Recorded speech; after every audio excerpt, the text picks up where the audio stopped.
தென்னாங்கூர் அரசு கலை மற்றும் அறிவியல் கல்லூரியில் மாணவர் பேரவை தொடக்க விழா நடைபெற்றது.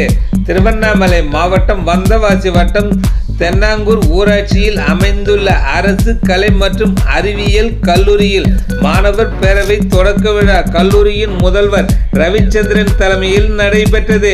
உதவி பேராசிரியர் மணிமுருகன் அனைவரையும் வரவேற்று பேசினார். சிறப்பு அழைப்பாளராக கலந்து கொண்ட ஆரணி தொகுதி நாடாளுமன்ற உறுப்பினர் MS தரணிவேந்தன், சட்டமன்ற உறுப்பினர் S அம்பேத்குமார் ஆகியோர் குத்து விளக்கேற்றி நிகழ்ச்சியை தொடங்கி வைத்து மாணவர் பேரவையை தொடங்கி வைத்து சிறப்புரையாற்றினர். இதில் மாணவர்களின் கலை நிகழ்ச்சிகள் நடைபெற்றது. நிகழ்ச்சியில் பேராசிரியர்கள், மாணவர்கள் உட்பட ஏராளமானோர் கலந்து கொண்டனர். முடிவில் உதவி பேராசிரியர் மனோகரன் நன்றி உரையாற்றினார்.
ஒரு காலத்தில் வந்தாவசியில் பயில்கின்ற மாணவர்கள் கல்லூரி படிப்பை தொடர வேண்டும் என்று சொன்னால் செய்யாருக்கு செல்ல வேண்டியதில்லை.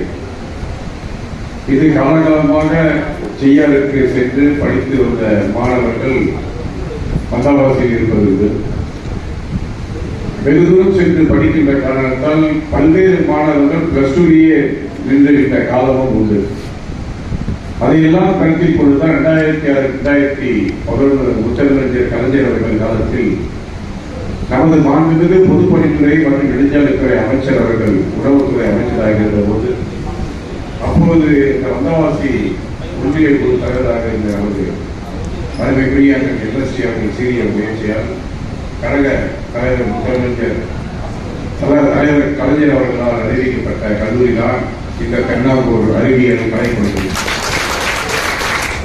நான் என்னதான் பாராளுமன்ற உறுப்பினராக இருந்தாலும் தமிழ் தான் பெரியது, தமிழ்நாடு தான் பெரியது, கலாச்சாரம் தான் பெரியது. அந்த வகையில் எங்கள் தொகுப்பாளர்கள் கூப்பிட்டார், பேசும்போது சொன்னார், முதலில் ஒரு நடனம். அந்த நடனம் என்ன?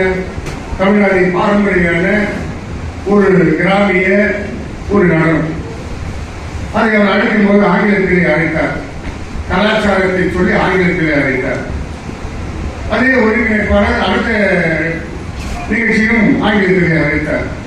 அப்பொழுது நினைத்துக் கொண்டேன், ஏதோ அமைதியை போதிக்க ஒருவன் 1/2 மணி நேரம் கத்தினான் என்ற ஒரு பழமொழி, அமைதியை போதிக்க ஒருவன் 1/2 மணி நேரம் கத்தினான் என்ற ஒரு பழமொழி தான் ஞாபகம் வந்தது. இனிமேல் அழைக்கிற போது அந்த அன்பு சகோதரி கோவித்துக் கொள்ளக்கூடாது. நாம் தமிழர்கள் இருக்கின்ற மொழியிலேயே தமிழ் தான் பெரியது. பாரதியார் சொன்னார், நாம் இருந்த மொழியிலேயே தமிழ் மொழியை போல் கண்டதிலிருந்து 7 மொழி தெரிந்த பாரதியார் சொல்லும் போது அந்த தமிழ் உணர்வை நாம் மதிக்க வேண்டும் என்ற வகையிலே உங்கள் அன்பான வேண்டுகோள் எண்ணிலே தமிழிலே அழையுங்கள். அதுதான் நமக்கு பெருமை. ஏன்னால் இலங்கையில் கூட தமிழ்தான் பெயர் இருக்கிறது. இன்னைக்கு சிங்கப்பூர் மலேசியாவிற்கும் தமிழ் பெயரை பார்க்கின்றோம் என்ற வகையிலே தமிழ் தான் உயர்ந்தது.